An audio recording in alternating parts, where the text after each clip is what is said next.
Hello. তো আজ আমরা শুরু করছি ক্লাস 7-এর প্রশ্নবিচিত্রার প্রথম স্কুল সলভ। তো স্টুডেন্ট, তোমরা সবাই দেখে নাও সলভটা। প্রথম কোয়েশ্চেন কি আছে? সেলসিয়াস ও ফারেনহাইট স্কেলে বরফ গলনাঙ্কের কত কত যথাক্রমে? আমি দাগ দিয়ে রেখেছি।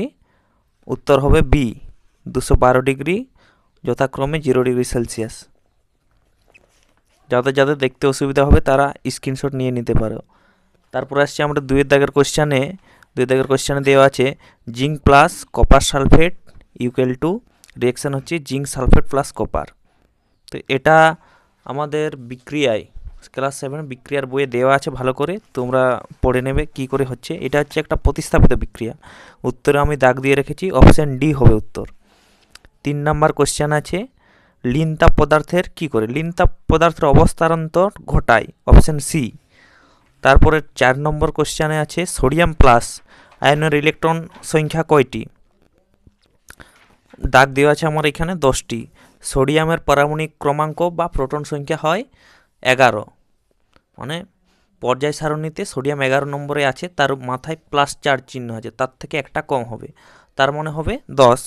তাহলে 5 নম্বরে আমরা যথাক্রমে দেখছি কি কোশ্চেন আছে, তাপ পরিমাপ করার যন্ত্র কি? তোমরা সবাই জানো তাপ পরিমাপ করার যন্ত্র হচ্ছে থার্মোমিটার। তাহলে অপশান এ হবে তোমাদের কারেক্ট অ্যান্সার। তারপরে আমরা যাচ্ছি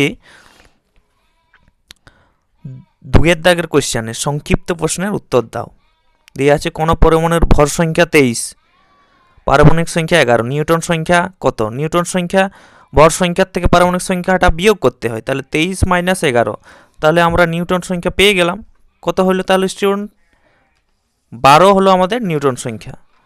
তারপরের কোশ্চেনে দেওয়া আছে তাপ পরিমাপের এসআই একক কি? তাপ পরিমাপের এসআই একক তোমরা সবাই জানো, জুল। আমি লিখে রেখেছি, তোমরা স্ক্রিনশট নিয়ে নিতে পারো।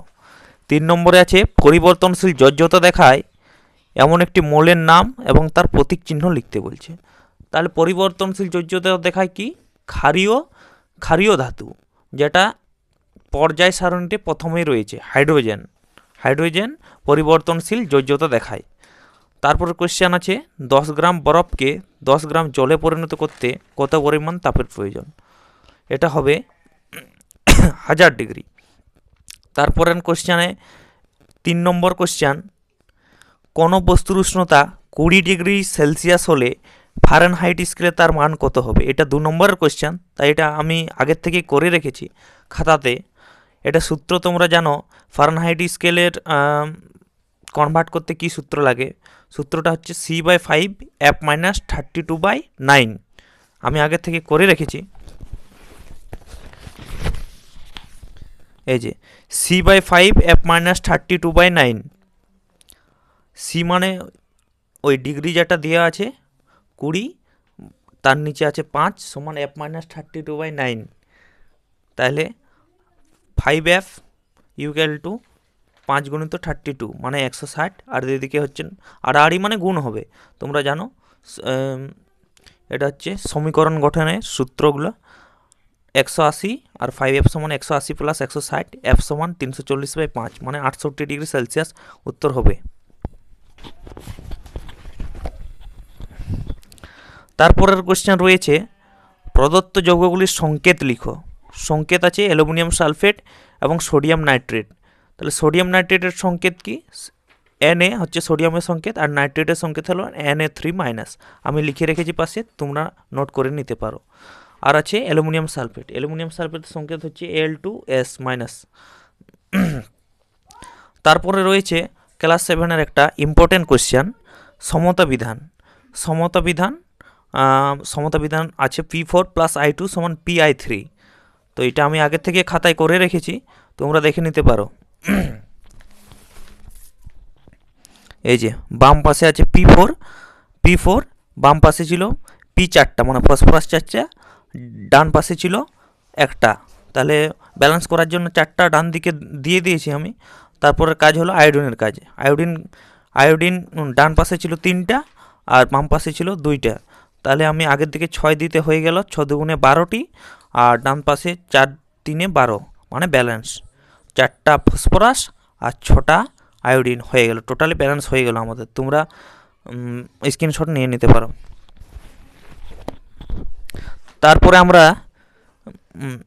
দেখছি মাটির কলসিতে জল ঠান্ডা থাকে কেন। মাটির কলসিতে জল ঠান্ডা থাকে কেন, এটা তোমাদের বইয়ের কোয়েশ্চেন, তোমরা বই থেকে নিয়ে নেবে। এটা অনেকবার করানো হয়েছে আমাদের ক্লাসে।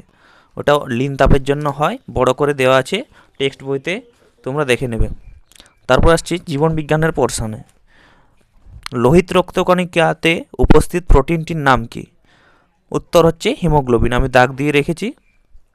2 নম্বর হচ্ছে দৃষ্টিশক্তি রক্ষাকারী ভিটামিনটির নাম কি? জলে দ্রবণীয়। জলে দ্রবণীয় ভিটামিনের নাম কি? এডিই কে। তারপর হচ্ছে ওজন হিসাবে জলের পরিমাণ বেশি থাকে কোথায়? রক্তে। অপশান এ আমি দাগ দিয়ে রেখেছি। তারপর হচ্ছে শূন্যস্থান পূরণ করো। ভাত আটাতে থাকা প্রধান খাদ্য উপাদানটির নাম কি? শর্করা।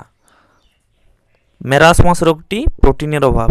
তারপর হলো একটি ফাইটোকেমিক্যালের নাম হলো পলিফেনল। তারপর হচ্ছে বিশ্বাদৃশ্য শব্দটি কারণসমূহ খুঁজে বের করো, মানে জনটি আলাদা। Carotene, vitamin, myosin, actin. Carotene, myosin, actin এগুলো সব নখে থাকে, আর ভিটামিনটা একটা অন্য জাতীয়। তারপর আছে মেটানেলিওলো, ট্রান্সফ্যাট, সাইক্লোকোমেট, সোডিয়াম ক্লোরাইড। তোমরা এটা জানো, এগুলো চাউমিন বা অন্যান্য পদার্থে মিশে থাকে, আর এখানে ট্রান্সফ্যাটটা আলাদা। তারপরে রয়েছে মস্তিষ্ক জলে কী রূপে অবস্থান করে, এটা আমরা পরের ভিডিওতে দেখবে। তো আজকে আমাদের ভিডিও এখানে শেষ।